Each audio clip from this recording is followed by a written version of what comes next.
muchísimas gracias, Eduardo, por venir.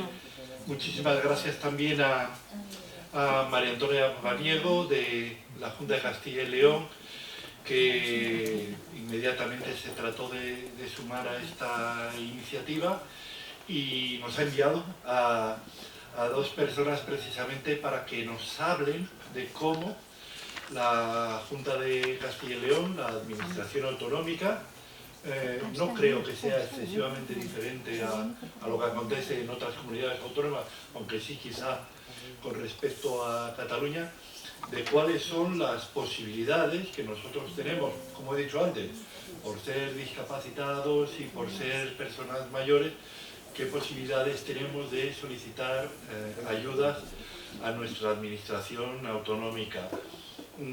A veces no nos damos cuenta de que hemos hecho como sociedad un enorme esfuerzo por tratar de cubrir buena parte de las necesidades de las personas que más lo necesitan, y yo creo que desde la administración autonómica, con independencia de que tengamos dudas sobre la valía o incluso sobre la voluntad de determinados personajes o personas que llevan la administración regional, podamos tener, como digo, algunas dudas, lo cierto es que los funcionarios están para ayudarnos y que son servidores públicos y que son como nosotros y que intentan hacernos la vida mejor, ¿no? Entonces, lo que hemos tratado de hacer es traernos la administración aquí a casa, traernosla a nosotros y hombre, nos van a ofrecer esas pinceladas, como ya había comenzado a hacer con anterioridad la compañera, de qué podemos nosotros pedir, solicitar, y yo creo que la filosofía es parecida a la que nos ha dicho antes Cristina. Creo que tenemos que conocer nuestros derechos, creo que tenemos que solicitar asistencia, creo que debemos quejarnos cuando sea necesario, pero también supongo que tenemos que agradecer que nos hemos dotado como sociedad de unos mecanismos precisamente que están a nuestro servicio. Entonces, la mejor manera de que los utilicemos es conociéndolos. Muchísimas gracias a Sofía y a Rebeca Zofra, que han venido precisamente a hablarnos de ello, y cuando queráis, un placer. Muy bien. Bueno, pues buenas tardes. También dar las gracias por la invitación y bueno, pues la bienvenida a todas las personas que han acudido. Bueno, pues mi nombre es Sofía, yo estoy en la Unidad de Valoración y Atención a Personas con Discapacidad. Lo que antes se conocía, y seguramente muchos de ustedes lo conozcan, como el centro base de Burgos. Bien, ahora bueno, pues el nombre se ha modificado y también se ha adaptado a los tiempos y a todos los procesos que nosotros llevamos. Un poco por contextualizar, les voy a contar cuáles son los procesos que se hacen desde la Unidad de Valoración y Atención a Personas con Discapacidad, y luego nos parecía que podía ser, pensando en que podía ser interesante para este encuentro, bueno, pues hemos preparado un resumen somero de cuáles son los beneficios y las ayudas que se pueden derivar del reconocimiento de grado de discapacidad. Les explicaré un poco, bueno, pues cómo se ha organizado la información y también lo que es conveniente. Muchos de estos beneficios y ayudas en realidad no les brindamos nosotros como unidad de valoración, sino que les brindan otras administraciones públicas, les brindan también otras empresas públicas, pero todas ellas se derivan de la obtención del grado de discapacidad, ¿de acuerdo? Entonces, bueno, en primer lugar, les comentaré, estamos ubicados en Juan de Padilla, en el número 7, o sea, la misma sede del centro base, y bueno, llevamos a cabo 4 grandes procesos. Uno es el proceso llevamos 2 procesos que son de valoración y 2 procesos que son de atención o de intervención directa. Los 2 procesos de valoración que desarrollamos serían la valoración del grado de dependencia y la valoración del grado de discapacidad. Ambas valoraciones se llevan a cabo a partir de baremos, de la aplicación de baremos que tienen carácter nacional. Lo que se pretende es unificar los criterios y que las valoraciones sean lo más homogéneas posibles, y por eso se basan en una aplicación de un baremo de carácter nacional. Y en ambos casos, ambas valoraciones lo que van a permitir va a ser el acceso a ayudas, a subvenciones, a servicios y a prestaciones de nuestro sistema de bienestar social nacional, ¿de acuerdo? Entonces nosotros llevamos esos dos procesos de valoración. Y los procesos de atención en los que intervenimos serían el programa o el servicio de atención temprana. Atendemos a población infantil de 0 a 6 años con trastornos en el desarrollo o con riesgo de padecerlos.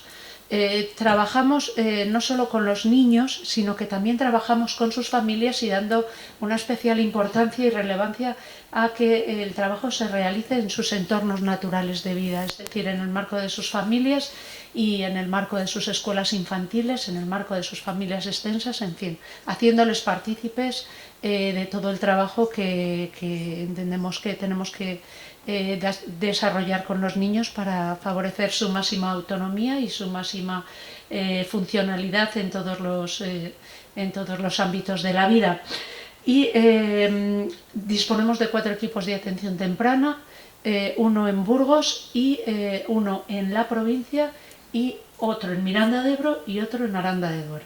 ¿De acuerdo? Ese sería uno de los procesos de atención que desarrollamos. Y un segundo proceso de atención que desarrollamos es la atención a personas con discapacidad una vez finalizada la escolarización, o bien con 18 años o bien con 21 años, ofreciéndoles toda una red de plazas públicas o concertadas de centro de día o de residencia en función de sus necesidades.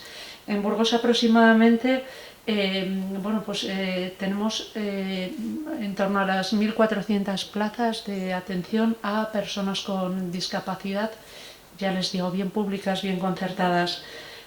Asimismo, realizamos lo que es la coordinación y el seguimiento de todos los programas y subvenciones que se dan tanto en Burgos como en la provincia en materia de discapacidad. ¿De acuerdo? Hacemos seguimiento tenemos mucho contacto con las entidades y hacemos seguimiento de todos los programas y actuaciones que puedan desarrollar. Es un poco porque conozcan el contexto de donde nos situamos. Pasaríamos entonces a ver un poco cuáles son los beneficios y las ayudas para las personas con discapacidad, que se derivan entonces de uno de los procesos de valoración, que es la valoración de grado de discapacidad. Con carácter general sí que les quiero decir que la fuente que hemos utilizado es la Oficina de Atención a Discapacidad, una guía que elabora esta oficina periódicamente y que también la revisa periódicamente. ¿De acuerdo? Está disponible esta oficina, como nos comentaba antes la compañera que ha realizado la exposición. Esta oficina se encuentra ubicada en el Ministerio de Derechos Sociales, de Consumo y Agenda 2030 y está disponible en su página web. La información que se establece en esta guía está establecida por áreas temáticas. Vamos a seguir un poco esa misma exposición y esa misma estructura. Y otra cosa importante, o muy importante, es que los requisitos y particularidades de las ayudas y de los beneficios donde quedan registrados es en las diferentes administraciones que brindan esos beneficios y esas ayudas. Entonces es importante que, con independencia de lo que aquí comentemos, que va a tener un carácter un poco general, para conocer realmente beneficios y particularidades de las ayudas, incluso de los requisitos que se nos van a exigir respecto a cómo acreditar el grado de discapacidad, lo conveniente es dirigirse a las diferentes administraciones públicas o empresas públicas que brindan estas ayudas. Vale, en primer lugar, y también lo anticipaba la anterior ponente, existiría todo un bloque de beneficios fiscales que tienen que ver efectivamente con los impuestos. El primero y quizá el más conocido sería el del impuesto de la renta de las personas físicas. Se habla de dos tramos de desgravación, un tramo que se aplica a las personas con un grado de discapacidad del 33% y un segundo tramo para las personas con un grado de discapacidad del 65%. Ciertamente sí que es verdad que recibimos muchas solicitudes de valoración del grado de discapacidad para obtener este tipo de beneficio, fundamentalmente pues en personas ya de cierta edad, personas mayores y personas de cierta edad, bueno, pues para poder aplicarlo a la hora de hacer la declaración de la renta. Otro de los beneficios fiscales que ha comentado también la anterior ponente sería el que tiene que ver con el impuesto del valor añadido, con el IVA y con el 4%, la aplicación del 4% del IVA que se va a aplicar para la adquisición y adaptación de vehículos a motor destinados a transporte de personas en silla de ruedas o con movilidad reducida, con independencia de quién sea el conductor, o sea, no necesariamente tiene que ser la persona con discapacidad.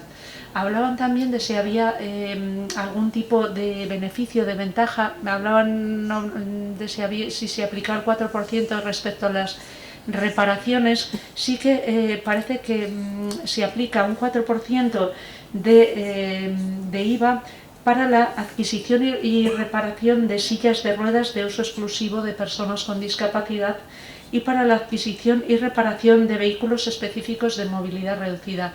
Normalmente se refieren a las scooter eléctricas que ahora, bueno, pues cada vez también se ven más, no tanto a lo mejor a los vehículos, el motor, el coche, que para la adquisición sí puede ser, pero esto se refiere más a ese tipo de vehículos porque establecen unos límites tanto en el peso, hablan de un peso de 350 kilos y de una velocidad que no superen los 45 kilómetros, o sea que está centrado más en ese tipo de vehículos.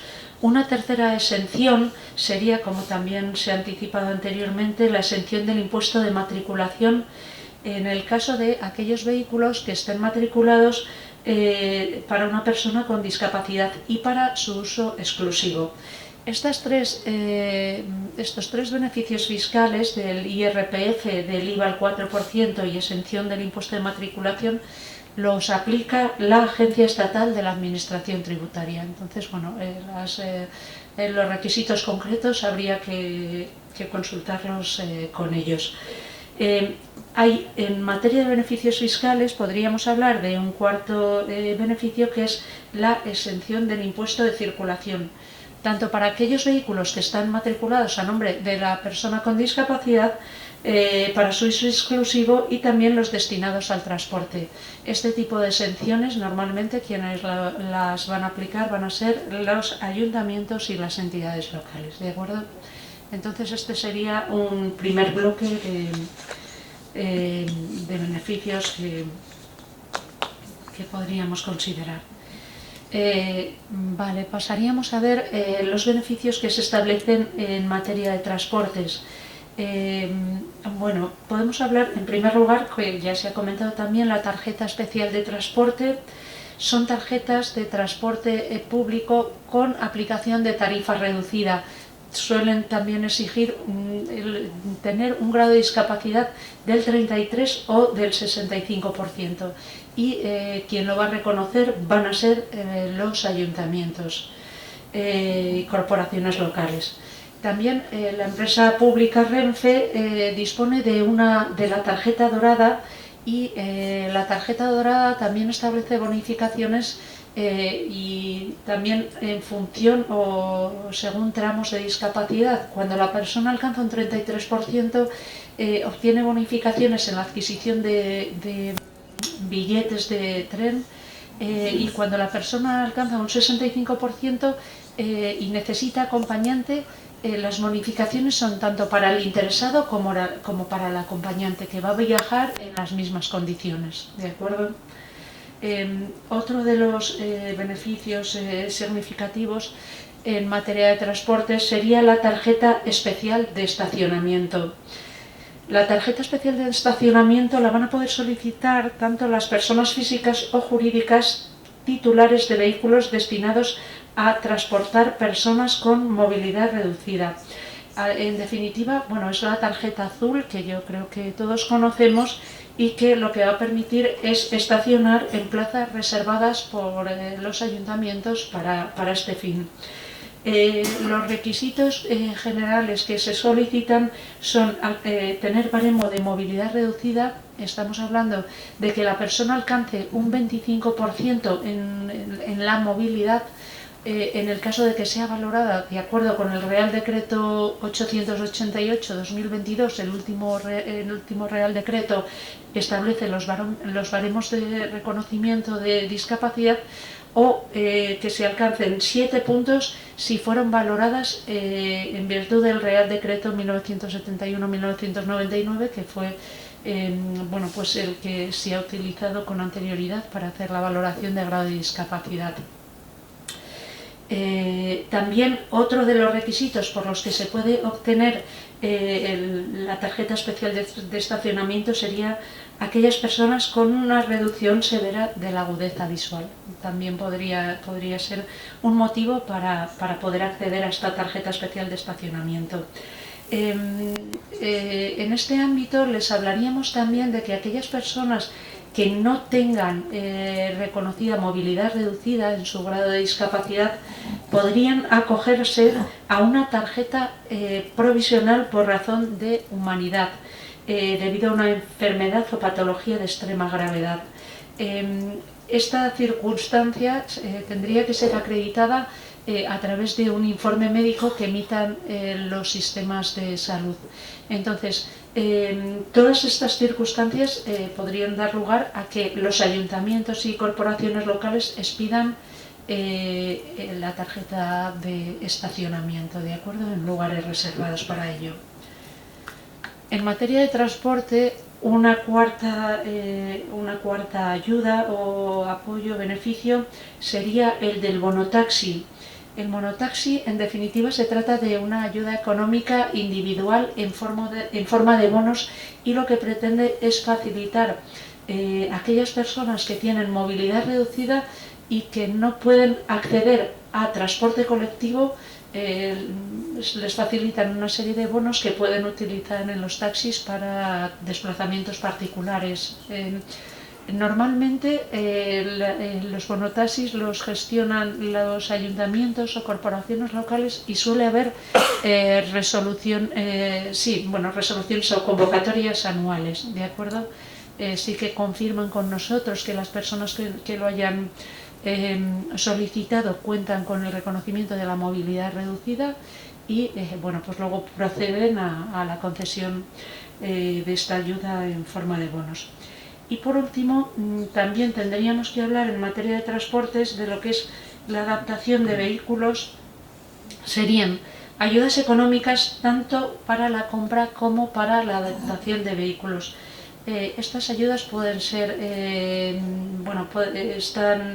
o se encuentran en el marco tanto de los ayuntamientos como de las comunidades autónomas o del Estado, ¿de acuerdo? Entonces, bueno, pues en materia de transportes, esos serían un poco los beneficios y ayudas a los que nos podíamos referir. Hablaban también antes, en el anterior ponente, o ha salido alguna pregunta respecto al tema de empleo. En materia de empleo, sí que tenemos que tener en cuenta, por ejemplo, empleo público o empleo privado. En materia de empleo público existe una obligación de reservar un cupo no inferior al 7% de las vacantes para personas con discapacidad.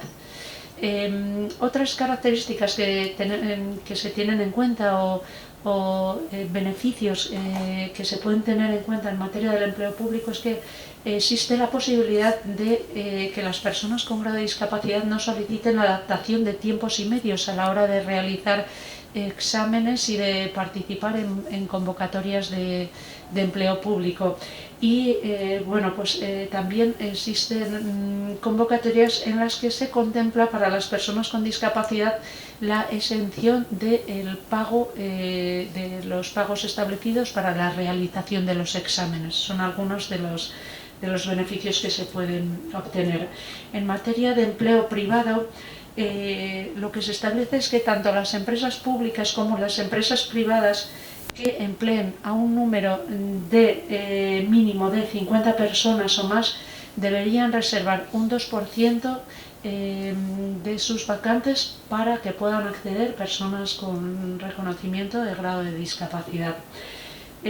Asimismo, en este apartado deberíamos hablar de que existen bonificaciones en las cotizaciones de la Seguridad Social para emplear a trabajadores con discapacidad, tanto para empleadores que empleen a personas, a trabajadores por cuenta ajena, como para los propios autónomos, si también contratan a empleados por cuenta ajena o si tienen ellos mismos reconocimiento de grado de discapacidad. ¿De acuerdo? Otras ayudas que se derivan del reconocimiento del grado de discapacidad y que tienen que ver en este caso con educación son ayudas económicas que el Ministerio de Educación convoca anualmente. Están dirigidas a alumnos con necesidades específicas de apoyo educativo.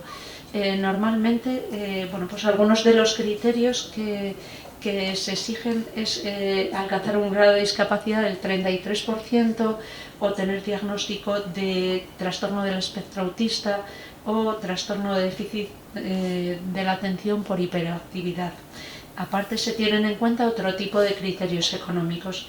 Y estas ayudas que se conceden en materia de educación estarían dirigidas tanto a los apoyos para la enseñanza, como para poder utilizar transporte, como para poder utilizar comedor, residencia, libros. También en materia de educación, en relación con las universidades, algunas de las bonificaciones que establecen algunas universidades son bonificaciones a la hora del pago de las matrículas. Se produce exención en el pago de matrícula, o también apoyos personales para asistencia a clase. Depende un poco, son graciables en función de las universidades, pero existe esta posibilidad y algunas universidades pues sí que establecen este tipo de ayudas. Bien, pasaríamos a ver en materia de prestaciones económicas, bueno, pues un poco lo más significativo que podríamos destacar. Hablaríamos de la pensión no contributiva de invalidez. La pensión no contributiva de invalidez corresponde a la Seguridad Social, si bien se gestiona desde el órgano gestor es la Gerencia Territorial de Servicios Sociales, o sea que se gestiona desde nuestra gerencia territorial, no desde la unidad de valoración, sino desde una sección específica, ¿de acuerdo? Y bueno, con carácter general, los requisitos que se establecen para acceder a una pensión no contributiva de invalidez sería carecer de ingresos suficientes, tener una edad comprendida entre los 18 y los 65 años, haber residido en territorio español durante 5 años, de los cuales 2 tienen que ser consecutivos e inmediatamente anteriores a la presentación de solicitud, y alcanzar un grado de discapacidad del 65%. Sí que existe compatibilidad entre las personas que perciben pensión de invalidez, pensión no contributiva de invalidez, y la posibilidad de trabajar. Sí que existen ciertas compatibilidades y bueno, pues pueden trabajar determinados periodos al año, no superando ingresos, en fin, pero sí que existe a día de hoy la posibilidad de trabajar, precisamente porque lo que no se quiere es retirar a esas personas del mundo laboral cuando a lo mejor también pueden desarrollar y desempeñar un trabajo. Otra de las prestaciones económicas bueno, pues de sólidas y bueno, pues de interés sería la asignación económica por hijo a cargo o menor acogido. Existen varias modalidades, también el órgano que lo gestiona es la Seguridad Social directamente, y existen varias modalidades. Una de ellas es para menores de 18 años con una discapacidad del 33% en cuantía anual en torno a los 1.000 euros, y mayores de 18 años con una discapacidad mayor o igual del 65%, en torno a, se percibe una prestación económica, bueno, pues en torno a los 500 y pico euros, que han hablado de estas cifras también anteriormente, 12 mensualidades, o del 75% y necesidad de tercera persona, también en cuantía mensual se perciben y está en torno a los 8.000 y pico euros. Es un poquito mayor que la de discapacidad de mayor o igual al 65%, como les digo, tramitadas por la Seguridad Social. Otra cuestión de mucho interés, que bueno, está incluida en prestación económica, podría también haberse incluido en el ámbito laboral, es la reducción de la edad de jubilación. Existen varios supuestos en los que se va a producir una reducción en la edad de jubilación. Tres supuestos importantes, que son personas con grado de discapacidad igual o superior al 65%, van a poder reducir la edad en 1/4 de año por cada año cotizado, 3 meses por año. ¿De acuerdo? Personas con un grado de discapacidad igual o superior al 65% más el concurso de tercera persona pueden acceder a una reducción de la edad en medio año por cada año cotizado. Y personas con un grado de discapacidad igual o superior al 45% afectadas por alguna de las patologías recogidas en el Real Decreto 370/2023 de 16 de mayo pueden adelantar a los 56 años su jubilación. Existen una serie de patologías que están recogidas en este Real Decreto, entre algunas de ellas la de polio. O sea que eso ha permitido, empezó con 58 años y con unas exigencias de 15 años de mantener la discapacidad durante esos 15 años, y ahora se ha rebajado también a 5 años. Entonces, bueno, pues esa realmente ha sido un beneficio bastante significativo al que personas con polio han podido acogerse. Volvemos a decir lo mismo, tanto las particularidades de cada uno de estos beneficios para saber los años de cotización y cómo tienen que acreditar la discapacidad, deberían consultar con la Seguridad Social. Nosotros sí que participamos en las certificaciones de la discapacidad, o sea que sí que estamos coordinados también con la Seguridad Social, pero conocer las particularidades pues deberían dirigir a la Seguridad Social. Vale, avanzaríamos en materia de vivienda, que un poco se ha contestado en la anterior ponencia. En materias de vivienda nos tenemos que situar en el Plan Estatal de Vivienda del año 2022 al año 2025 y bueno, pues en este marco existen dos tipos de ayudas, unas que se encuentran ubicadas en la Comunidad de Castilla y León, una orden del 2022 de 13 de octubre que estableció las bases reguladoras para subvenciones dirigidas a la mejora en el acceso de las viviendas. ¿Para qué son estas subvenciones fundamentalmente? Pues fundamentalmente van a ser tanto para eliminar barreras arquitectónicas como también para mejorar la funcionalidad en las propias viviendas. Estamos hablando de instalación de rampas, de elevadores, de adaptación de baños. ¿Quién lo puede solicitar? Tanto las comunidades de propietarios como los propietarios de viviendas unifamiliares, ¿de acuerdo? Y en este caso pues podrían dirigirse a la Consejería de Medio Ambiente, Vivienda y Ordenación del Territorio, que está en Glorieta de Bilbao, en el número 3, en el edificio de la Junta de Castilla y León. Otra de las ayudas o beneficios que se plantean en materia de vivienda estaría también la enmarcada en las ayudas para el fomento de promociones de viviendas para ser alquiladas, cedidas en uso a personas con discapacidad. Existe un programa, como les decía, en el Plan Estatal de Vivienda que se centra en fomentar este tipo de viviendas para personas mayores y personas con discapacidad. También en este marco podríamos hablar del bono térmico y del bono eléctrico social. Lo gestiona fundamentalmente el Ministerio de Transición Ecológica y aparte de hacer referencia al grado de discapacidad, también hace referencia a otra serie de requisitos que sería conveniente, porque también limitan la capacidad económica de los interesados. No basta solo. Antes sí que hubo una época que no era tan restrictivo, pero ciertamente cada vez lo han ido restringiendo más y no es suficiente solo obtener el grado de discapacidad. Pasaríamos a ver en materia de familia numerosa.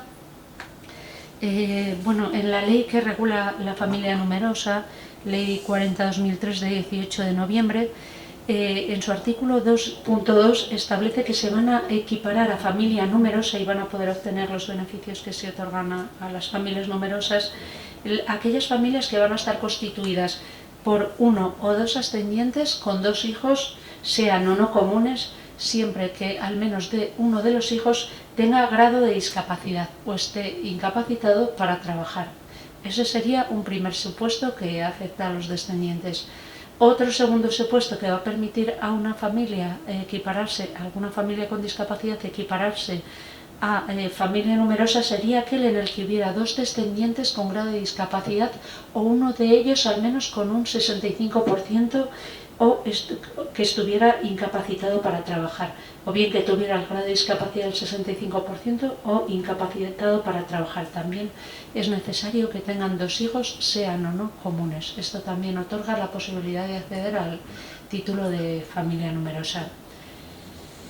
Y por último, y con un carácter así un poco más genérico, podríamos hablar de todas las actividades recreativas del Inserso que están dirigidas también a personas con discapacidad, todas aquellas que tienen que ver con turismo y con termalismo social. Hablaríamos también de ayudas técnicas para personas con discapacidad, fundamentalmente.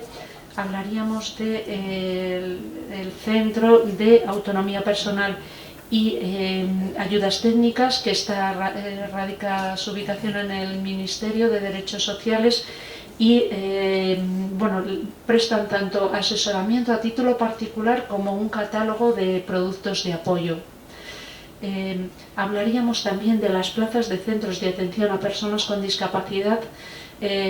Por ejemplo, en el ámbito de la administración estatal, Inserso dispone de centros de recuperación para personas con discapacidad física que normalmente están dirigidos a formación profesional para personas con discapacidad física o sensorial en edad laboral. Existen 6 en todo el territorio en todo el territorio nacional y aproximadamente unas 613 plazas. Y hablaríamos también de los CAMF o de los centros de atención a personas con discapacidad física, que también dependen del Inserso y que dispone de 5 en todo el territorio nacional con un volumen de plazas de 600 plazas aproximadamente. Y este centro prestaría lo que es una atención integral. Por supuesto, también tendríamos que hablar de los centros de referencia estatal, como este en el que nos encontramos, el Centro de Referencia Estatal de Alzheimer, el Centro de Daño Cerebral. Y en Castilla y León, con carácter informativo, les indicaremos lo que les decía, que disponemos de una red de plazas tanto públicas como concertadas, en torno a las 1.400 aproximadamente, que destinamos a la atención de personas con discapacidad, ¿de acuerdo? Y otra de los beneficios, podríamos hablar también de la justicia gratuita.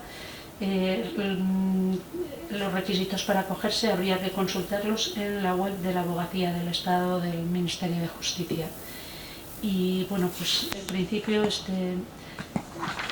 existen, para detallar o para entrar y ver un poco cuáles son los requisitos particulares, bueno, pues están recogidos los teléfonos, el 060 para la Administración del Estado, el 012 para la Junta de Castilla y León y el 010 para los beneficios y ayudas del Ayuntamiento. Y bueno, pues nada, a su disposición quedamos y en algún momento tienen que recurrir a la unidad de valoración y atención a personas con discapacidad y bueno, para cualquier consulta, en fin, o lo que ustedes nos planteen. Nada más, muchas gracias. Hola, buenas tardes a todos. Un poco continuando con los recursos que bueno, se gestionan desde la Gerencia de Servicios Sociales. Bueno, yo soy Rebeca, trabajo en la sección de atención a personas mayores de la Gerencia de Servicios Sociales.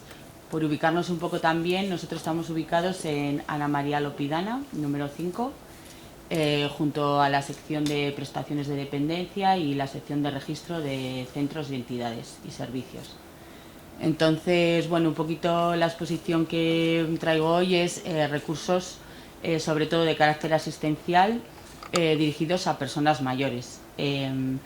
Un poco por el perfil que bueno, me ha comentado antes también el presidente, los compañeros de la asociación. Bueno, parece ser que la edad, ¿no? Me ha comentado que la persona más joven tiene 57 años y bueno, las limitaciones ya no solo por la propia enfermedad, ¿no? Sino según van avanzando los años, según las personas cada vez pues van haciéndose más mayores, en la población en general se necesitan más apoyos para actividades básicas de la vida diaria y entiendo que personas ya con una trayectoria de enfermedad de polio, pues estas limitaciones cada vez son mayores y por lo tanto los apoyos que se van a necesitar también, ¿vale? Entonces un poquito lo que os vengo aquí a exponer son los recursos que se gestionan desde la Gerencia de Servicios Sociales, no tanto los recursos de atención domiciliaria o de los recursos de proximidad, porque bueno, un poco la competencia la tienen más las corporaciones locales, ¿vale? Pero bueno, la gestión en ocasiones es compartida y la coordinación con las corporaciones locales prácticamente es diaria, ¿vale? Entonces, en primer lugar, los servicios con los que cuenta Gerencia son servicios de atención residencial. Ya vamos a ver un poquito lo que son la tipología de plazas de atención residencial para personas mayores, estancias de centro diurna, estancias de centro de día para personas mayores también. Y luego, pues unos programas que la Junta o la Gerencia de Servicios Sociales ya puso en marcha, unos proyectos piloto ya hace varios años. Son proyectos que están teniendo mucha aceptación, que cada vez tienen más demanda de usuarios y quería también un poco exponerlo aquí para que si no los conoces los conozcáis y si en algún momento tenéis que utilizarlos o hacer uso de ellos, pues que sepáis que están a vuestra disposición, ¿vale? Entonces, en primer lugar, centros residenciales como estancias permanentes pues constituyen un recurso más especializado para personas mayores. Personas mayores que necesitan apoyos prácticamente en todas o en muchas de las actividades básicas de la vida diaria. Como actividades básicas de la vida diaria, pues entendemos todos lo que es comer, vestirse, desplazarse, el aseo, capacidad de tomar decisiones. Cuando estas actividades necesitan cada vez más apoyos, pues en ocasiones es necesario recurrir a un centro residencial. Bien porque nuestros apoyos familiares son limitados o porque no se tienen disponibilidad, o bien en ocasiones porque bueno, los apoyos que se requieren son muy amplios y en ocasiones desde un domicilio o desde los propios familiares es difícil prestarlos. La Junta de Castilla y León dispone de 20 centros dependientes de la gerencia, distribuidos por toda Castilla y León. Eso lo que son centros propios, públicos, pero luego tiene muchísimas plazas concertadas en residencias de mayores privadas, algunas en Burgos Capital y otras en la provincia. ¿Qué requisitos necesita una persona para acceder a estos centros de personas mayores? Pues como casi todas las prestaciones de personas dependientes, en primer lugar la persona tiene que solicitar reconocimiento de ley de dependencia. Aparte de ese reconocimiento del grado de dependencia que puede obtener, grado 1, 2 y 3, pues el requisito de la edad es un requisito esencial, es decir, que la persona tenga 65 años o más, ¿vale? Como norma general. Luego hay excepciones, podemos hablar de personas mayores de 60 años, pero que tengan una discapacidad psíquica que va a tener también limitaciones bastante graves, podría acceder a un centro residencial de forma permanente, luego ya veremos las tipologías que hay. O personas menores de 60 años, pero que tengan una demencia tipo Alzheimer o una discapacidad que hayan convivido con sus padres o con sus cuidadores. Personas igual más jóvenes de 60 años que siempre han sido cuidadas por sus padres o familiares, a lo mejor hermanos, que estas personas ya necesitan también muchos más apoyos que no les pueden proporcionar sus padres, también podrían acceder a un recurso de centro residencial, ¿vale? Entonces, bueno, sería hacer esa solicitud de reconocimiento de dependencia, presentar un anexo junto con esa solicitud, que es el anexo C, y ahí poner por orden de prioridad qué residencias se quieren solicitar, bien en Burgos, bien en la provincia o incluso en toda la comunidad de Castilla y León, ¿vale? Esa solicitud se puede hacer conjunta con un cónyuge, en el caso de que lo hubiese y quisiera ingresar en ese centro residencial conjuntamente, o con un familiar con el que siempre se ha convivido, un padre o una madre con ese hijo con discapacidad, ¿vale? Bueno, en Burgos y provincia pues tenemos centros, en lo que es en Burgos capital pues tenemos la residencia de Cortes, ¿vale? Que residencia mixta, la residencia de Fuentes Blancas, y luego tenemos en Aranda de Duero la residencia Virgen de las Viñas, y en Miranda la residencia mixta de personas mayores, y luego en Villarcayo la residencia de las Merindades, ¿vale? Estas dos, Virgen de las Viñas y las Merindades, son residencias públicas, pero bueno, de gestión privada, ¿vale? No son públicas con una financiación pública, pero la gestión lo gestiona una empresa privada. ¿Qué tipo de estancias tenemos en estos centros? Tenemos estancias permanentes, es una atención continuada y especializada para estas personas, hacen de la residencia su domicilio de forma permanente. Podemos tener estancias temporales, bien por descanso del cuidador, porque esa persona está atendida o es apoyada por su familia en el domicilio, pero durante un mes al año esta persona pues necesita tiempo de descanso, tiempo de respiro, incluso va a tener una intervención en ocasiones en el hospital y no va a poder atenderla. Bueno, muchas casuísticas que puede haber, pues puede estar durante un mes en un centro donde va a ser atendido y apoyado para luego volver a su domicilio.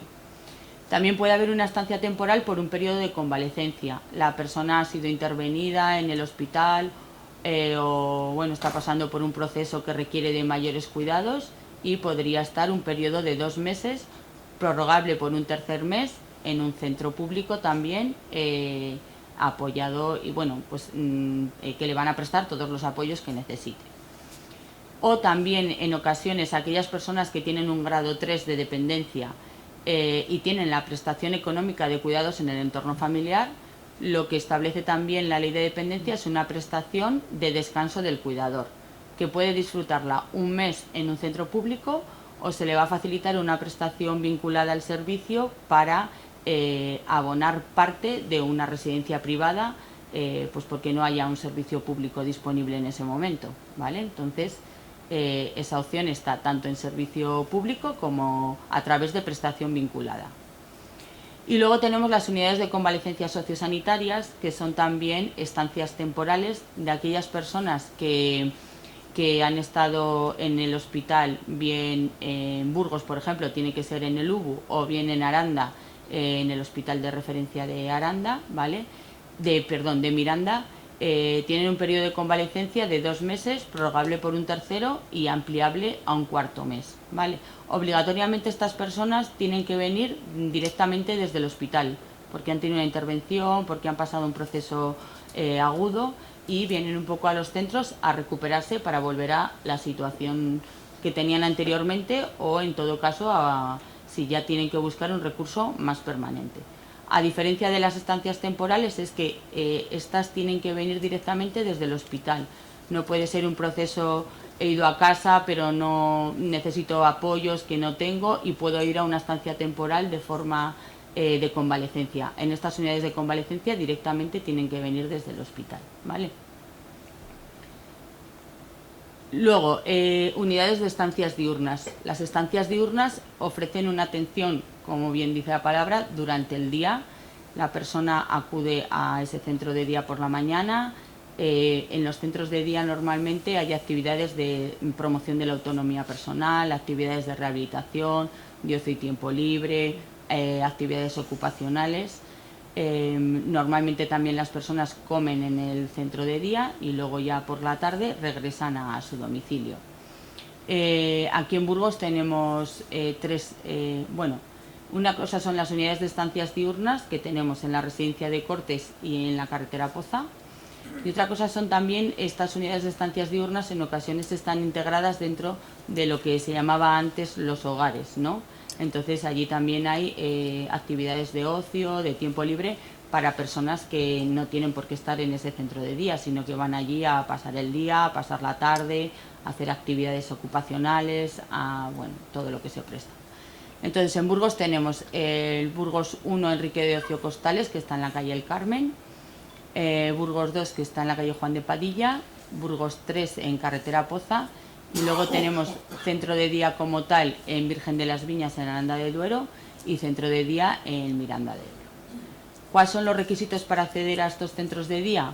Pues mayores de 65 años o mayores de 60 con graves limitaciones funcionales, ¿vale? Excepcionalmente podrían acudir menores de 60 años, personas que tengan enfermedad tipo Alzheimer. ¿Qué requisitos son? Pues ser residente en Castilla y León y no padecer enfermedad contagiosa, ni crónica, ni terminal. Porque, bueno, un poco el objetivo de los centros de días es de mantenimiento, de conservación, de rehabilitación. Entonces, bueno, en esos estados igual más avanzados, pues los recursos ya no sería un centro de día. ¿Qué más tenemos? Apoyo familiar para personas con graves limitaciones. Es necesario para acudir a un centro de día, que a veces parece un poco contradictorio, que la persona tenga apoyos en el propio domicilio. Una persona que vive sola, en principio, estaría excluida un poco de este tipo de apoyos, porque, bueno, cubriría durante el centro de día, pero queda la tarde libre, queda el fin de semana que no se suele cubrir, quedan las noches, entonces, bueno, puede ser beneficioso para la persona. También puede ser respiro para el cuidador, puesto que esta persona durante el día está atendida y está apoyada. Todavía hay muchos hijos en edad de trabajar y le puede proporcionar esos cuidados y luego por la tarde volver a su domicilio. Entonces siempre tiene que vivir un familiar o alguna otra persona en el domicilio para poder acceder. La forma de acceso es la misma, a través de la solicitud de reconocimiento de dependencia y al anexo C solicitando uno de los dos centros que hay en Burgos. Están divididos por zonas, o sea, la persona si vive más zona sur, zona centro, pues iría al centro de Cortes, si es más zona de Gamonal, pues iría al centro de carretera Poza. En estos momentos en Cortes hay 40 plazas, en carretera Poza 20.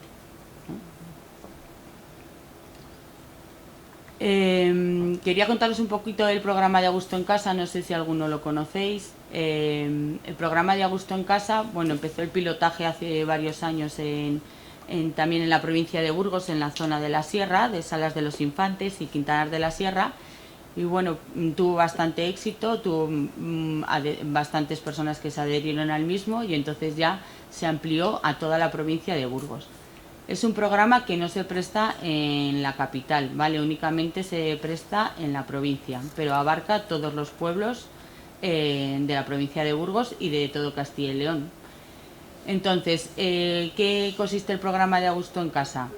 Aquellas personas que su deseo sea permanecer en su domicilio, no ir a un centro residencial, o en ocasiones cuando la enfermedad o la dependencia no es muy avanzada, quieren permanecer en su domicilio con los apoyos para seguir realizando las actividades básicas de la vida diaria. Entonces, se proporciona la figura de un asistente personal que le va a apoyar en todas estas actividades en las que él tenga limitaciones. Lo que se pretende un poco es que si una persona tiene un proyecto de vida que ha estado realizando actividades a diario que para él son importantes y significativas, que esta persona o este asistente personal le pueda seguir apoyando para que esas actividades las pueda seguir realizando de la mejor forma posible. Entonces, a través del coordinador de caso, que va a ser un profesional del CEAS, va a estudiar, va a valorar un poco la situación de la persona y va a garantizar que esos cuidados y esas atenciones y esas actividades que venía realizando pues se sigan prestando. A través también de un gestor de caso, que en este caso va a ser Aspanias, quien gestiona y quien hace el seguimiento exhaustivo de ese asistente personal, pues va a diseñar un proyecto de vida de esta persona y los apoyos que necesita. Y esta figura del asistente personal pues va a garantizar que esas actividades cotidianas se sigan cumpliendo. Es un programa muy amplio, no hay un límite de horas establecido. Hay personas que tienen muchísimas horas de asistente personal porque así lo necesitan, ¿vale? Y la financiación se va a hacer como a tres partes, digamos. Una parte que va a abonar el propio programa Gusto en Casa, otra parte que va a abonar la persona en función de su capacidad económica y otra parte que se va a abonar a través de la prestación vinculada si la persona tiene reconocimiento de dependencia, que en muchos casos la tiene. Entonces es un servicio que, bueno, es bastante económico, se adapta muy bien a los gustos, a los deseos y a las necesidades de la persona y bueno, cada día son más los que hacen uso del mismo, se conoce y bueno, en general la satisfacción es muy buena. Entonces se apoya tanto para realizar tareas domésticas en el domicilio, pero sobre todo para atención de carácter personal. O sea, si en el proyecto de vida de una persona está acudir a la piscina, pero tiene limitaciones diarias, pues porque ella necesita el apoyo de otra persona, este asistente personal le acompañaría y le apoyaría en todo lo que necesita si dentro de su proyecto de vida ha sido todos los martes, por ejemplo, ir a la piscina. O bueno, lo que se intenta un poco es que la persona por esas limitaciones no cambie sus rutinas y sus deseos.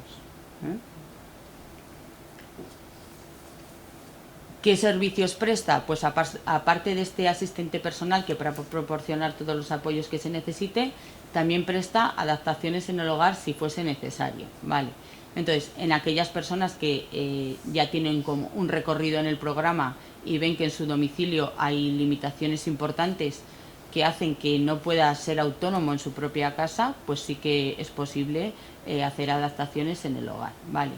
Esto no es me adhiero al programa y pues no sé, tengo escaleras, quiero ver cómo puedo hacerlas más accesibles, sino que ya se ve que hay un recorrido dentro del programa y se valora la necesidad de hacer esas adaptaciones. También pues a través de la teleasistencia básica y de la teleasistencia avanzada dentro del domicilio, aquellas personas que viven solas, pues les puede dar pueden avisar en caso de urgencia o emergencia. También hay recordatorio de citas médicas. La teleasistencia avanzada tiene muchos recursos que facilitan la autonomía de la persona en el domicilio. Y bueno, la financiación, como os he explicado un poquito, digamos que a tres bandas, ¿vale? ¿Quién puede acceder? Pues personas con dependencia, personas con discapacidad, con enfermedad mental crónica, también sus familias y cuidadores. En este caso no es necesario que la persona sea mayor de 65 años, sino que aunque tenga dependencia reconocida, una discapacidad reconocida, podría participar o acceder al programa. SACIL también colabora en cuanto, pues si las personas necesitan apoyos dentro del domicilio, necesitan cuidados, hay una coordinación muy estrecha entre lo que es el profesional del CEAS, el trabajador social o el asistente personal, con el profesional del ámbito sanitario, bien sea médico, enfermera o trabajador social de SACIL, ¿vale? Y también os he venido a explicar un poquito lo que es el proyecto Intecum. El proyecto Intecum, pues bueno, es mejor no tener que hacer uso de él, pero en ocasiones es necesario y a las familias les da mucho respiro y mucho desahogo en momentos muy complicados. Entonces, ¿para quién va dirigido? Va dirigido a personas con enfermedad en fase avanzada o terminal. La persona tiene que estar en el programa de cuidados paliativos de SACIL, ¿vale? que no tenga una esperanza de vida pues muy amplia, pero bueno, en principio con que esté incluida en el programa de cuidados paliativos sería suficiente. También enfermos de ELA con diagnóstico de ELA podrían participar en este programa. Y un poco lo que ofrece es la figura del asistente personal en el propio domicilio, las horas que la persona precise o que el cuidador necesite para que este familiar esté atendido. Entonces, de la misma manera, aquí sí que se hace una excepción. Es recomendable o es deseable que la persona tenga reconocimiento de dependencia porque la financiación así también va a ser diferente, pero no es requisito excluible que tenga que tener reconocimiento de dependencia, ¿vale? Cualquier persona en esta situación podría participar en el programa. Aparte de este asistente personal, pues también habría ayudas técnicas, tales como grúas, camas articuladas. Bueno, ahora tenemos, tecnológicamente hay varias ayudas técnicas que se pueden utilizar, como es un inodoro inteligente, ducha inteligente, cama también inteligente. Entonces eso está a disposición de todas las personas que participan en el programa. Es en forma de préstamo, no tiene coste y bueno, están a disposición de cualquier persona que lo necesite. También habría posibilidad de adaptar el hogar si fuese necesario o bueno, hay una coordinación aquí sí muy estrecha con los servicios sanitarios, puesto que ellos proporcionan cuidados paliativos a la persona.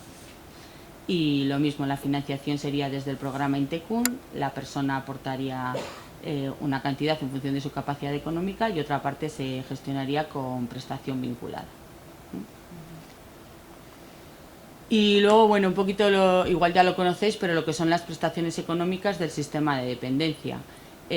Claro, todo lo que os estoy hablando son recursos públicos, servicios públicos, que en ocasiones pues las plazas son limitadas, hay unos baremos en función de la capacidad funcional, de la capacidad económica, de la edad de la persona, de la situación sociofamiliar y bueno, en ocasiones el acceso no es fácil o no es tan inmediato. Puede serlo, pero igual no cuando surge la necesidad, pues tenemos el recurso al día siguiente. Entonces, a través de la prestación económica de dependencia tenemos la prestación vinculada al servicio. Es una prestación económica que podemos utilizar para la compra, digamos, de un servicio privado, para la compra de un centro residencial, para la compra de un centro de día, para financiar el servicio de un asistente personal. Entonces, claro, nunca nos va a cubrir el 100% del coste del servicio, sino que en función del grado de dependencia de la persona y de su capacidad económica, así va a ser el importe de la cuantía, ¿vale? Pero bueno, sí que es verdad que en ocasiones es bastante desahogo para la familia porque, bueno, los costes de las plazas en centros residenciales son muy elevados y, bueno, una ayuda siempre es buena. Siempre hay unas prestaciones mínimas, independientemente de la capacidad económica de la persona. A las personas con grado 1 tiene una prestación mínima vinculada de 100 euros, grado 2 150 y grado 3 200 euros, ¿vale? Independientemente de la capacidad económica. De ahí ya pues se va aumentando en función de los recursos de la persona.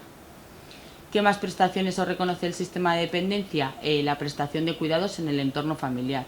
Si esa persona está siendo cuidado en su domicilio por un familiar o por una persona que considera de confianza, se tiene también derecho a una prestación económica mensual que va a variar también en función de la capacidad económica del solicitante. Esta prestación va dirigida a la persona dependiente, ¿vale?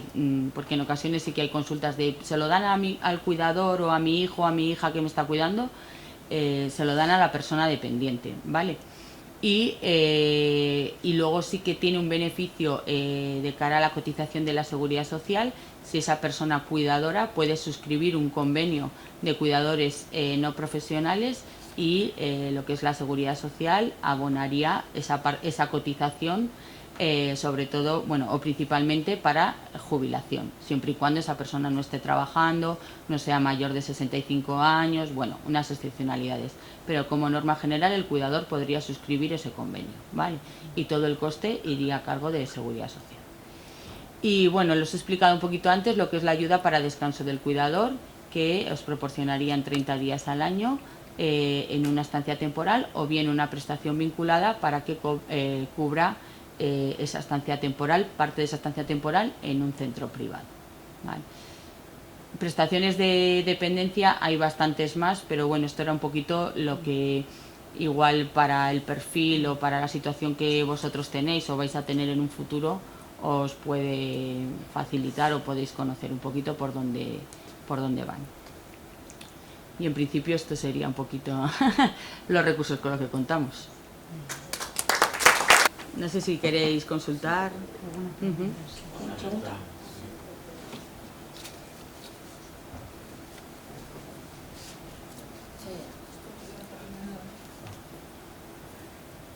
Hola, buenas tardes. Quería hacer una pregunta, creo que es Sofía. Hay mucha problemática con respecto a la revisión de la discapacidad. Parece ser que tienes un grado de 33, llegas allí, te encuentras primero con informes médicos y resulta que luego se mira, se supone que tienen otro baremo, o no se lo dan o se queda como está. Y el problema está que la persona que va ahí se supone que va porque se encuentra peor. ¿Qué me puede decir sobre esto? Bueno, cierto es que sí que es verdad que hubo una modificación de los baremos. Se estableció el Real Decreto 888 del 2022, una modificación, ha variado absolutamente todo. Entonces, bueno, pueden ocurrir varias cosas. Vamos a ver, cuando estamos en una revisión a instancia de parte, si una persona ha obtenido un grado de discapacidad X y quiere revisar ese grado, podría ser que efectivamente la resolución por la aplicación del nuevo baremo dé lugar a una valoración más baja. Por ley estamos obligados a mantener la valoración que ustedes tenían de inicio. Eso está así establecido y ha habido norma que lo ha establecido así. Seguramente reciban una resolución diciéndoles que la aplicación del baremo ha dado lugar a un grado determinado. Sin embargo, se tiene que respetar, porque lo que no se concibe es porque se esté aplicando un baremo diferente, pues, la persona pierda su puntuación de origen, ¿de acuerdo? Eso es así. Luego es cierto que puede haber, porque también se establecen revisiones de oficio, puede ser el caso, revisiones de oficio que se establezcan normalmente cuando se prevé una mejoría. No estoy hablando de su caso, estoy hablando de procesos ordinarios que nos ocurren. Y es ciertamente en esos procesos de mejoría, ciertamente pueden dar lugar en esas revisiones de oficio a una mejoría, porque a lo mejor cuando la persona ha presentado la solicitud en su momento o su valoración inicial no estaba en su máxima mejoría clínica, en fin, mil circunstancias que se dan en las valoraciones, y en esos casos sí que se podría llegar a bajar el reconocimiento, el grado de discapacidad. Pero de inicio, por una aplicación de baremo diferente que nos ha obligado la ley, en aquellos casos que han querido las personas, no van a obtener, no deberían obtener una puntuación inferior, porque se va a respetar, estamos obligados por norma a respetar la que tenían. Si existe alguna particularidad concreta, siempre la podemos estudiar, ¿de acuerdo? Para que ustedes, que si les ha ocurrido algo en otra línea, pero que sepan que la línea es así, ¿de acuerdo? ¿Se respeta lo que se tiene anteriormente? Sí, en revisiones a instancia de parte, que sea la persona quien solicita el agravamiento, se respeta la que está, ¿de acuerdo? Es importante que se sepa. Sí, lo ha tenido, ¿verdad? Bajó, pero se mantuvo. Correcto. Es que lo que no tenemos es la posibilidad. Es cierto, es un baremo distinto. Se aplican, es complejo porque aplicamos 3 tipos de baremos. Ponderan unas cosas, ponderan otras, a lo mejor, pero en ese sentido, en principio estén tranquilos, porque quiero decir que no se va a producir, salvo que sea de oficio y porque se ha previsto a lo mejor que les hacemos una revisión de oficio a una persona que a lo mejor cuando ha venido de inicio no tenía la máxima mejoría clínica y estamos obligados, pues la valoración del grado de discapacidad ciertamente se tiene que hacer ante una condición de salud ya estabilizada y con todos los procesos habilitadores, rehabilitadores, apoyos técnicos. Entonces, una vez aplicado todas las terapias y con todos los apoyos técnicos, claro, pues a lo mejor es verdad que una persona inicialmente estaba de una manera y afortunadamente porque es que es así, también por cómo ha evolucionado la medicina y por todo, ha mejorado en fin, pero estén tranquilos, sí, es que el baremo ha cambiado totalmente, entonces se aplican diferentes, es un baremo que tiene su complejidad, se aplican diferentes baremos, se aplica un baremo que valora la condición de salud o el grado de discapacidad, se aplica un baremo que trata de ver cómo esa condición de salud nos va a condicionar en nuestro desempeño funcional en el día a día y en nuestras actividades básicas de la vida diaria, y se aplica un tercer baremo que también tiene en cuenta los factores contextuales, es decir, qué barreras tenemos en nuestra vida o qué facilitadores tenemos. Entonces, todos esos baremos, además, bueno, pues luego ponderan las puntuaciones de diferente manera y es verdad que han podido observar eso, pero en ese sentido la ley ha establecido que se va a respetar, que no tendría razón de ser que por otro baremo. Tampoco se ha revisado a todas las personas, o sea, perviven personas que tienen su grado de discapacidad reconocido en virtud del Real Decreto del 99, y quien no ha querido, así se ha mantenido y se respeta y tiene total validez, y personas, bueno, pues que han decidido revisarlo porque entendían por lo que fuera, exactamente, correcto, exactamente, o que ponderan de una manera diferente y lo han pedido, pero bueno, que de momento con esa tranquilidad, ¿de acuerdo? Sí. El tema de accesibilidad, Sí. ¿lo solicita la comunidad o la persona discapacitada? Por ejemplo, para lo que son subvenciones, las subvenciones, puede ser lo que recoge, los criterios un poco generales son la propia persona con discapacidad lo puede solicitar. En materia de vivienda, supongo, de los beneficios, habría que estar al tanto de cuáles son las subvenciones que se ofrecen, y puede ser o la comunidad de propietarios o propietarios de viviendas unifamiliares. Habría que entrar realmente, yo les digo, en las órdenes que lo regulan. En la Comunidad de Castilla y León hay una orden de 2022, de 13 de octubre, que establece las bases reguladoras para la concesión de subvenciones destinadas a la mejora de accesibilidad. Primero hay una orden que establece las bases normalmente, y luego tiene que haber una resolución donde ya se dice, se convocan estas ayudas, y estas ayudas ya tienen que ser, los destinatarios son estas personas, tienen que cumplir estos requisitos.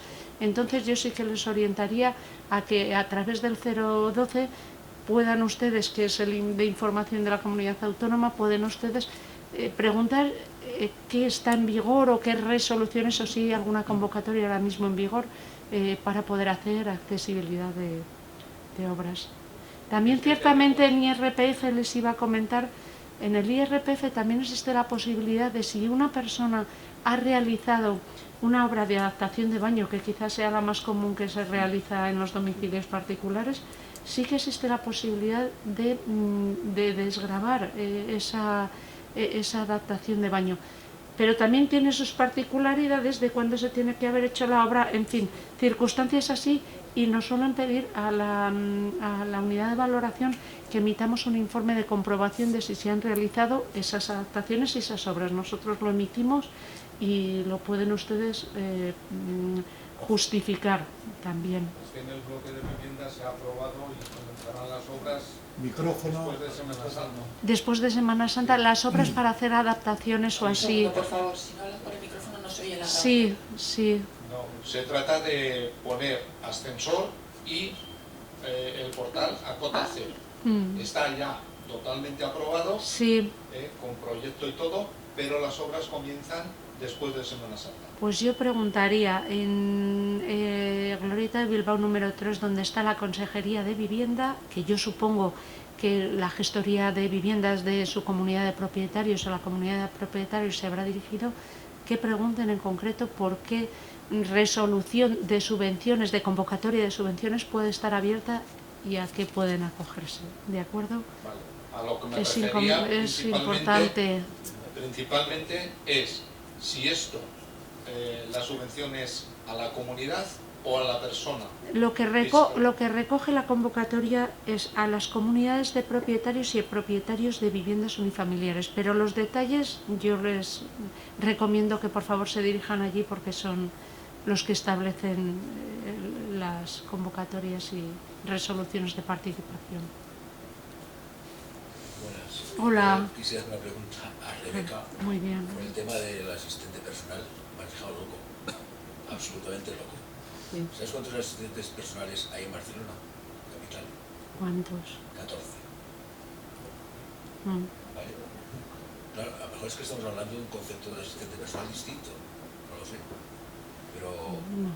la gente pues, que tiene la discapacidad y esto, pues una persona concreta que pues, tiene un asistente personal. Que más o menos, o sea, el coste es enorme. Enorme. Entonces, yo no sé si estos asistentes personales son como las ayudas que hacen, por ejemplo, cuando tienes edad de dependencia, que te vienen a limpiar, no sé qué, la persona que ya 2 días a la semana, 2 días a la semana, o si es otro concepto. Eso es por un lado. Esa es la primera. El concepto es asistente personal, no es un auxiliar de ayuda a domicilio, que es un poco esto que me explicas tú de atención de tareas domésticas o atención de carácter personal.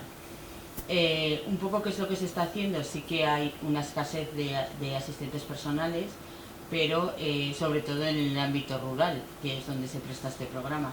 Pero lo que hace la propia entidad es formar a esas personas en asistente personal. Entonces, la propia entidad, en este caso Aspanias, contrata a estas personas y las forma. Y las forma en funciones de asistente personal, que en ocasiones conviven con esas auxiliares de ayuda a domicilio, pero en muchas ocasiones tiene funciones diferentes, porque lo que se trata es un poco de cumplir o intentar, ¿no?, que la persona siga realizando esas actividades que forman parte de su proyecto de vida. Puede ser que dentro del domicilio pues esa persona tenga que apoyarle en determinadas cuestiones de atención personal o de atención doméstica porque forma parte también de su proyecto de vida, pero apoyar también fuera del domicilio, apoyar en otro tipo de actividades, apoyar, bueno, en lo que la persona considere necesario para desarrollar su proyecto de vida. En el programa Intecun sí que es verdad que en Burgos, pues como es un programa bastante especializado y las personas que forman parte del mismo pues tienen unas características, ¿no?, o tienen, claro, son enfermedades ya en fases muy avanzadas que requieren unos cuidados muy especializados, sí que en concreto hay 4 o 5 personas que son las que prestan apoyo en este programa en concreto y se intenta que siempre sean las mismas las que participan en el programa Intecun. Dificultades hay, pero bueno, sí que se intenta darles la cualificación y la formación necesaria para que se presten esas funciones de asistente personal. Sí, y acompañando un poco, vamos, abundando un poco en lo que dice Rebeca, sí, en atención a personas con discapacidad sí que es una figura que se está utilizando y sí que está resultando de interés, sí. O sea que es algo a través de, bueno, pero sí que no es algo tan limitado, o sea, sí que se hace uso para acompañar a las personas con discapacidad en sus proyectos de vida o en personas que están en viviendas y que, bueno, pues necesitan lo que comentaban también antes, viviendas tuteladas, en fin, y que otra parte de los apoyos les pueden recibir a través de su asistente personal, personas con enfermedad mental también, o sea que sí que en Castilla y León sí que se apuesta realmente por esa figura. La figura del asistente personal como trabajador autónomo, digamos, ¿vale? Eso sí que no... hay asistentes personales autónomos registrados ellos mismos como un trabajador por cuenta propia. son todo en Burgos, pertenecen a entidades o asociaciones. Eso es, que se especializan un poco en las figuras del asistente personal. No tienen por qué, no necesariamente, no.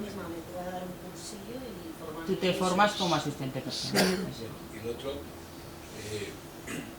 todo lo que era la comisión de la Ley de Memoria Democrática, nuestro querido Jesús Martín Blanco, pues nos vendió una moto, porque hasta ahora no la he visto, de que había una reforma de la división horizontal, en la cual, abundando en lo que decía, parece ser, o eso lo entendimos, o entendí yo, cuando una persona con discapacidad precise de una atención de este tipo, con el ascensor mismo, no tiene que contar con los vecinos, va directamente a los servicios sociales de su comunidad. Y dice, mire, que tengo este problema. Y servicios sociales es el que se encarga de decir, mire, se va a poner el ascensor, se pongan como se pongan. ¿Vale? Entonces, habrá unas bonificaciones, etcétera, y habría una financiación. Y el que no pague, Hacienda ya le pegará al palo. O sea, un poquillo aquello de que no nos cortemos por el número de vecinos. ¿Cuándo funcionará eso? ¿Y si llegará a funcionar? No lo sé. Pero eso era una propuesta que había hecho, que nos dijo Martín Blanco, que estaba encima de la mesa y que eso irá para adelante junto con la reforma de la fisioterapia. O sea, cosas que no sé. Pero ahí está el dato. Sí, desde luego un poco como comentó la ponente anterior, sí que se han ajustado un poco lo que son los requisitos para el tema de la instalación de ascensores, lo que les comentaba, porque sí que es verdad que si lo solicita cualquier propietario, ocupante o residente de una vivienda que sea mayor de 70 años o que tenga reconocida una discapacidad, la comunidad tiene la obligación de instalarlo. Es verdad que luego entramos en lo que les comentaba antes, que parece que existen una serie de requisitos complementarios, pero bueno, parece que sí que ha habido una mejor disposición que la que había antes, ¿no? Que era el tener que conseguir determinadas mayorías para poder hacerlo. Muchas gracias. A usted.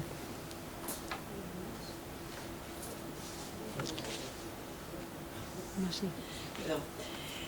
Yo no sé para quién, me imagino que para vale. Sofía. Sí. Yo tengo una discapacidad, hablo de mí, Sí. y no voy a presentarme para ver mi grado de discapacidad con la nueva renovación por miedo que me la quitaran.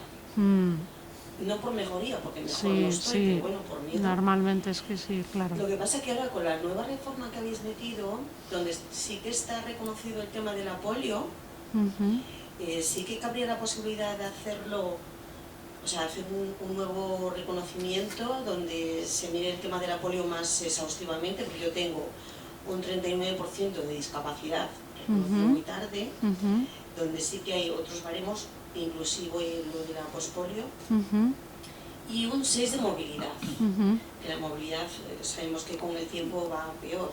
Entonces, claro, no he tenido la posibilidad de solicitar la tarjeta porque obviamente hasta que no pase entre un 7 o un 9 no hay. Entonces, era mi pregunta, si habría posibilidad de ir y verificar. Yo lo presentaría la solicitud de revisión, si puede acompañarla con otro tipo de condiciones de salud, que a lo mejor también a veces es un poco lo que ocurre, hay ¿no? más cosas que han salido después. Por eso, porque normalmente pues vamos cumpliendo años, van ocurriendo otras circunstancias de salud, otras condiciones, entonces yo sí que lo presentaría con todo lo que hayan podido haber de modificaciones de salud y se revisa, o sea, no quiero decir, en principio no va a perder nada y se puede ver el baremo es verdad lo que les decía, el baremo el baremo que se aplica para la movilidad también ha cambiado. Es verdad que también es exigente porque exige un 25% ahora, pero bueno, es que ha cambiado todo y no lo podemos comparar, no es que sea superior al 7 de antes, es que es diferente, entonces no tiene por qué no hacerlo, quiero decir, y ver un poco si ha habido bueno, pues unas circunstancias. Normalmente siempre decimos que cuando se haya producido un agravamiento de la situación, eso es lo recomendable, ¿no? Que realmente se pueda justificar un agravamiento de la situación o acompañarlo con otro tipo de patologías que por la edad o por las circunstancias de salud pues han ido para ver si pues se puede producir una mejora o de acuerdo. Y otra cosa que Sí. me llamó la atención es lo de pedir una ayuda temporal. Ayuda temporal, le he dicho a lo mejor. Algo de esa ayuda temporal era el bonotaxi. Ah, sí, el bonotaxi. Bueno, el bonotaxi Bueno, desde había otra luego. cosa que era algo Sí, la tarjeta de ayuda humanitaria, la tarjeta de circunstancias un poco excepcionales. Le digo, creo que es eso a lo que se ha referido, no la tarjeta de estacionamiento azul, sino algo que me he referido no, de una estacionamiento temporal. temporal. No era esa, Eso es verdad, eso realmente es como muy específica, porque claro, pueden ser personas que no alcancen la movilidad reducida, pero por una circunstancia en la que su vida se vea comprometida y tengan que acudir mucho a hospitales, normalmente es por eso, pues sí que se les puede dar una tarjeta provisional por razones de humanidad, se llama. Pues eso, que no han obtenido la movilidad porque no la tienen en su grado de discapacidad, pero hay una circunstancia de salud, solo que sí que son circunstancias donde exista gravedad o la vida se vea ya comprometida. Entonces, sí, cuando se reduce la esperanza de vida, correcto, y no da tiempo a reconocer la movilidad, eso es. Vale. No es el caso, por ejemplo, de que estés temporalmente en una silla de ruedas, no tenga que Nada, no. Vale, Son circunstancias así que no, efectivamente, como apunta Eduardo, no da tiempo y porque pues son circunstancias muy progresivas, efectivamente de corta esperanza de vida, y entonces por razones de humanidad se puede pedir con un informe del sistema de salud, que suele tener, se exige que esté visado, y la administración local, la policía municipal, poder conceder esa tarjeta provisional. Muchísimas gracias. Nada, a ustedes. Una pregunta muy Sí. concreta. Yo tengo 71% de discapacidad. Sí. No me reconocieron la pospolio. Ah. No me reconocieron la polio. La polio, o sea, no fue por polio, no Sí, fue por, yo sí fui fue por polio. por un lote. Sí, de Venía con circunstancias, infarto, sí. Los riñones entonces por saco. Sí. Y entonces, pues, tenía la depresión y me valoraron más la depresión que el sistema de polio inexistente, la polio 22 y la depresión 33. O sea, Sí. Entonces yo ahora podría pedir una revisión y incluir el síndrome postpolio. Quiero decir, yo... Con el nuevo baremo. Claro, y que se codifique de otra manera o demás. ¿Cómo lo ves, Eduardo? Siempre, yo a las personas que me dicen, siempre que me dicen, pues podría solicitar una revisión y ver cómo se ajusta, en este momento, en tanto que no está habiendo no se le va a perjudicar, se podría hacer. Siempre es conveniente si hay un agravamiento, más que una redefinición de las circunstancias o de las condiciones de salud. Depende, yo siempre cuando pedimos o cuando orientamos en el reconocimiento de grado de discapacidad, siempre decimos ¿para qué? ¿Para qué lo necesitamos realmente? Es la pregunta que yo creo que nos debemos de responder todos. Hay personas que lo tienen claro porque es por ejemplo, todas las personas que han podido jubilarse con antelación por todo el tema de patologías, las patologías que quedan recogidas en el 2013, efectivamente, pues puede que específicamente, claro, necesiten que en la condición de salud de polio alcancen un 33%, que en la condición X de esa enfermedad, de su total de discapacidad, tengan un 33%, que es una de las condiciones que piden para adelantar. Entonces, claro, yo lo haría solo en función, también les digo, de con qué fin. No sé si es el fin de... Sería mi caso. Claro, exactamente, son en ese tipo de circunstancias. Yo siempre, antes de decir por qué, porque hay veces que nos encontramos con personas que tienen un 75%, concurso de tercera persona, en fin, tal, y nos piden un reconocimiento de grado de discapacidad. Hay veces que no aporta nada sobre los beneficios que uno puede obtener. Entonces yo siempre la orientación que hago es bajo mi punto de vista cuando se planteen eso, ¿con qué fin? ¿Es que quieren llegar al 65% porque les beneficia el tramo de reconocimiento el tramo del IRPF? ¿Es el 75% porque con ayuda de tercera persona porque voy a tener, puedo acogerme a una pensión de invalidez no contributiva con el 75%, que va a ser un poco mayor? Y yo lo haría siempre en función de eso. No sé si, Eduardo, tú quieres comentar algo al respecto. Es que este tema sí que tiene matices. Lo que establece la norma es que en una misma condición de salud no puede variarse el grado de discapacidad por efecto de un nuevo baremo. Entonces, de esto lo importante es en una misma condición de salud. Y esa condición de salud que se daba en el pasado, en una revisión que pide la persona, se tiene que mantener en el presente. O sea, 40 puntos por una depresión, pues tendrá que acreditar que sigue en tratamiento, que la depresión no ha mejorado, incluso que ha empeorado, y que está bajo la acción del servicio de psiquiatría, que le pauta y que le sigue. Sí. Porque si eso tiene menos fuerza, entonces sí le puede bajar el grado, porque no es la misma condición de salud con otro baremo.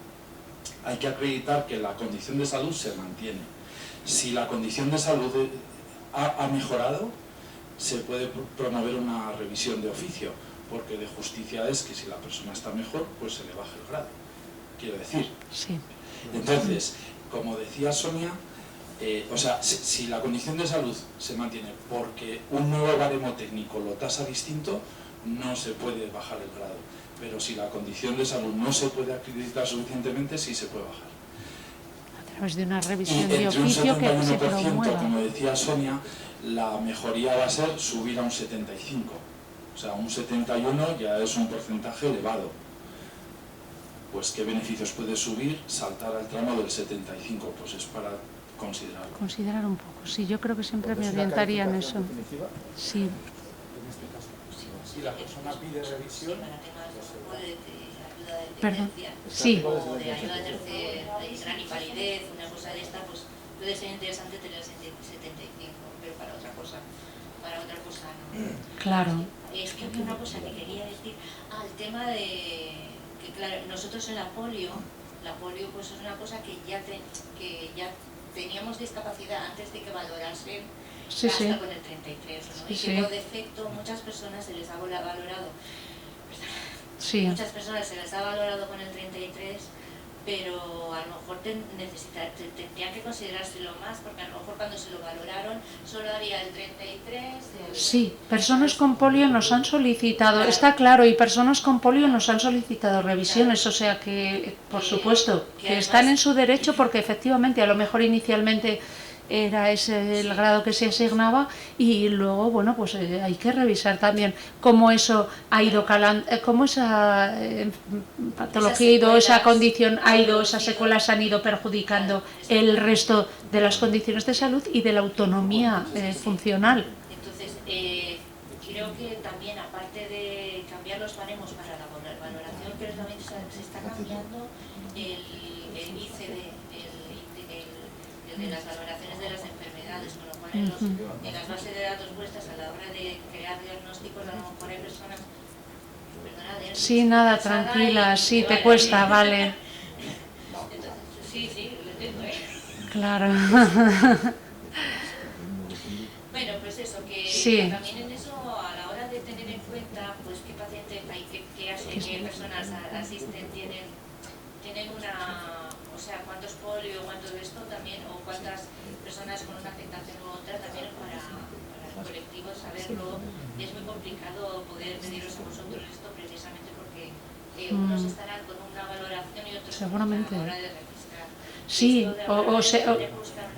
claro, sí, pero siempre que se observe un agravamiento, desde luego invitamos a, vamos, es que quiero decir, están en su derecho, no es que invitemos, están en su derecho de de poderlo solicitar, y quiero decir que es un proceso, yo creo, honestamente, claro, que la polio, efectivamente, las secuelas es que van cambiando a lo largo de la vida y enormemente, No quiero vamos decir, ni más guapos ni más cachas. efectivamente, ¿no? Y que es que pues la movilidad fundamentalmente se va viendo cada vez más afectada, eso es una realidad. Entonces, no es algo estático, por supuesto, en principio ninguna condición de salud lo es, pero vamos, desde luego es que en la polio pues la movilidad es algo que evidentemente te vas haciendo mayor, y si nos afecta a todos, pues por supuesto a las personas con afectación Lo digo es porque, así. claro, el tema está que, por ejemplo, el planteamiento de un tema de estado de ánimo a la valoración pues puede tener esa línea delicada de tenerlo en cuenta, pero en el caso de que valora lo que es la polio, pues esto no va a ser así, o sea, no te puedes decir, oh, te lo bajo porque has mejorado, ojalá, ciertamente. Ojalá que haya una pastillita que te Ciertamente, si sí. la polio se de esto, Sí, no va a ser correcto, es así. Pero sí que es verdad que hay patologías que pues pueden tener mejoría. Sí, que van a tener una evolución, es así. ¿Este tema se va a continuar en esta línea o puedo preguntar una pequeña cosa? ¿Vale? Hoy hemos tenido un debate sobre el tema del termalismo, porque por un lado está el termalismo para las personas mayores y otro está el termalismo para las personas con discapacidad. Y queríamos saber si tenéis conocimiento de, pues, porque hay personas que les han dicho que no les están en lista de espera, pero no es sino porque no cumplen la edad, cuando en realidad pues tienen discapacidad y todo esto. Entonces queremos saber si hay un itinerario específico para cada uno o unos requisitos, si vosotros conocéis. Es que creo que hay entidades como COCENFE, entidades del COCENFE, sector sí. que gestionan termalismo para personas con discapacidad. Sí. Entonces era para saber si vosotros teníais conocimiento y podíais explicar un poco cómo funciona cada uno de ellos.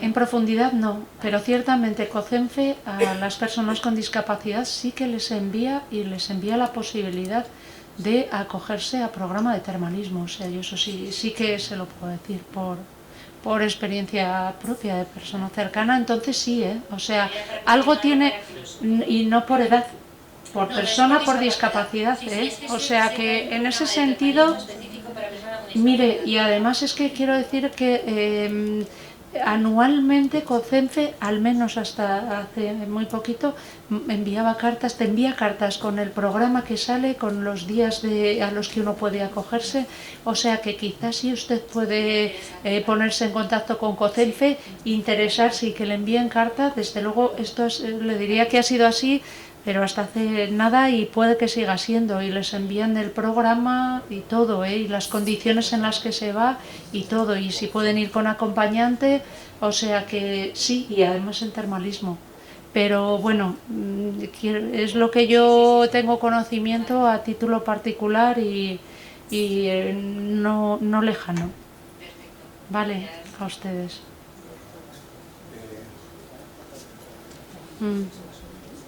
La última pregunta, ¿vale? Vale, sí, y en cualquier caso, de todos modos, quiero decir, estamos en la unidad de valoración, tenemos nuestro servicio de información y estamos disponibles para particularidades, pues poder... Esta pregunta es muy simple. Sí.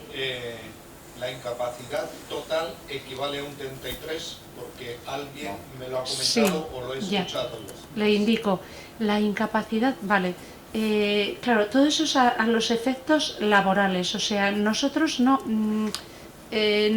hacemos una equiparación, una analogía de decir quien tiene una incapacidad laboral permanente, total o absoluta es igual a un 33. Eso sí que lo reconoce la Seguridad Social a los efectos laborales, ¿de acuerdo? Y puede tener también a otros efectos.